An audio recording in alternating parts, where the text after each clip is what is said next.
Reine méconnue du Gondor, issue de la lignée des Núménoréens noirs, aujourd'hui, parlons de Beruthiel.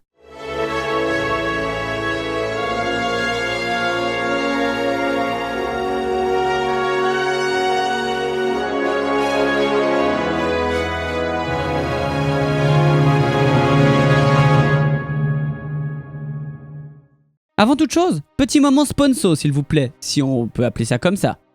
Le Elsie Action, c'est mon événement caritatif annuel que j'organise avec La Crypte et qui, cette année, se déroulera du 21 au 23 avril 2023. Plus d'infos en fin de vidéo et sur notre site elsieaction.ch qui est en description. Beruthiel était une représentante des Núménoréens noirs et était probablement originaire d'une ville inconnue de l'intérieur des terres située au sud d'Umbar. La raison pour laquelle Taranon a épousé Beruthiel n'est pas connue. Il est possible que le mariage soit lié à ses extensions territoriales du royaume de Gondor le long des côtes, au sud de l'embouchure de l'Anduin, et à ses victoires en tant que capitaine des armées. Par conséquent, il est possible qu'il s'agisse d'un mariage diplomatique, visant à former une alliance ou à maintenir des relations pacifiques avec le royaume dont Beruthiel était originaire. Un petit mot sur Taranon, il était le capitaine des armées et le premier des rois navigateurs de Gondor, qui étendit le royaume loin sur les côtes à l'ouest et au sud de l'Ethir Anduin. En souvenir de ses victoires, Taranon prit le nom de Falastur, comprenez Seigneur des côtes, lorsqu'il prit la couronne. Il fut alors le premier roi à mourir sans héritier, et son neveu, le second des rois navigateurs, Eärnil Ier, lui succéda. Retournons à Beruthiel. Beruthiel détestait le bruit et les odeurs de la mer, des poissons et des mouettes, ainsi que de tous ses habitants. Elle détestait également la maison que Taranon avait construite sous Pelargir sur des arches qui se tenaient dans l'eau de l'embouchure de la rivière Anduin. En conséquence, elle vécut à la place dans la maison du roi à Osgiliath. Beruthiel détestait toutes les couleurs et de parure élaborée, elle ne portait que des vêtements noirs et argentés d'une simplicité déconcertante.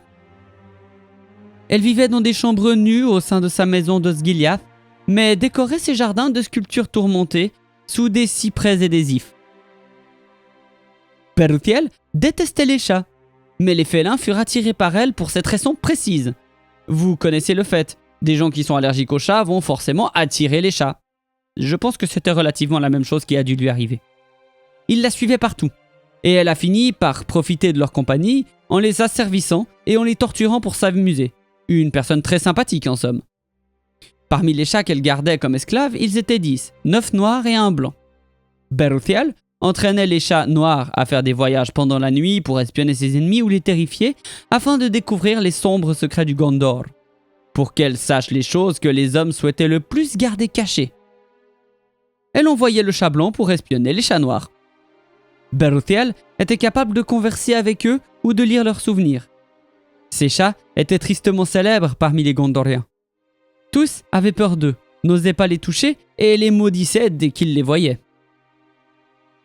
D'une manière ou d'une autre, l'absence d'enfants de Taranon fut associée aux chats de la reine Beruthiel, bien que la manière dont les chats avaient affecté Taranon soit inconnue et pour certains saugrenue. Taranon finit par exiler Beruthiel de Gondor, et son nom fut effacé du livre des rois. Il la fit partir à la dérive en mer, face à un vent du nord, à bord d'un navire qui fut vu pour la dernière fois voguant devant Umbar, sous une lune en faucille, avec un chat en tête de mât et un autre en figure de proue. Et Beruthiel retourna alors vivre dans la ville intérieure où elle était née et avait grandi.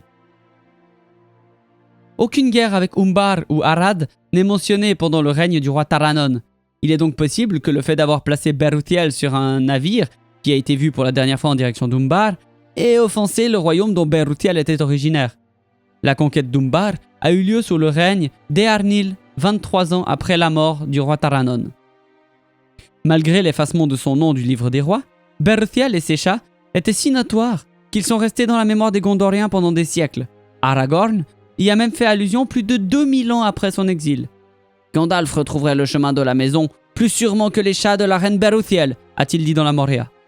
Mais peut-être n'est-ce là que la marque de l'instruction qu'Aragorn reçut à Foncombe. Il est possible de remarquer une inspiration pour la reine Beruthiel dans la mythologie nordique et scandinave, en la déesse Skadi, qui détestait elle aussi la mer et ceux qui y vivaient. Ceux qui connaissent les sagas sauront de quoi je parle. Voilà pour quelques mots sur la reine Baruthiel. J'espère que cette vidéo vous aura plu. Si c'est le cas, n'hésitez pas à la partager, commenter ou liker. Je vous rappelle mon Tipeee. Un immense merci à toutes celles et ceux qui me soutiennent mensuellement. Vous m'aidez plus que je ne pourrais le dire. Le LC Action maintenant. Cette année, ce sera plus de 50 heures de marathon gaming en tout genre pour soutenir la cause Handy Gamers, dont le site est aussi en description. Mais très globalement, c'est une association française qui vient en aide aux jeunes gamers ou aux gamers en général atteints de handicap physique ou mental. Ils sont là pour leur donner par exemple un accès à un contrôleur comme il faut ou pour leur donner accès aux tournois e-sport qui sont la plupart du temps fermés. Plus d'informations sur leur site qui est en description évidemment. Du 21 au 23 avril, ce seront plus de 20 streamers francophones qui se retrouveront autour de cette cause pour du jeu, des quiz, des animations et tout un tas d'autres choses. Vous en connaissez quelques-uns, il y aura Galethorn, il y aura Elrohir, il y aura probablement Vardamir aussi. Tout ce qu'il manque pour que l'événement soit une complète réussite, c'est votre soutien. Un partage, un petit mot et un engagement sur les publications, ce n'est pas grand-chose. Et pour un événement comme celui-ci, le retour est énorme pour nous. Imaginez, si lors de cet événement, chacun des abonnés de ma chaîne donnait 1 €, nous aurions presque triplé le résultat de l'année dernière qui était de 6050 francs suisses. L'avenir du LC Action vous appartient et est entre vos mains les amis. Alors merci d'avance à tout le soutien que vous allez nous apporter, quel qu'il soit. Alors merci de m'avoir suivi et à très bientôt en Terre du Milieu. Ciao!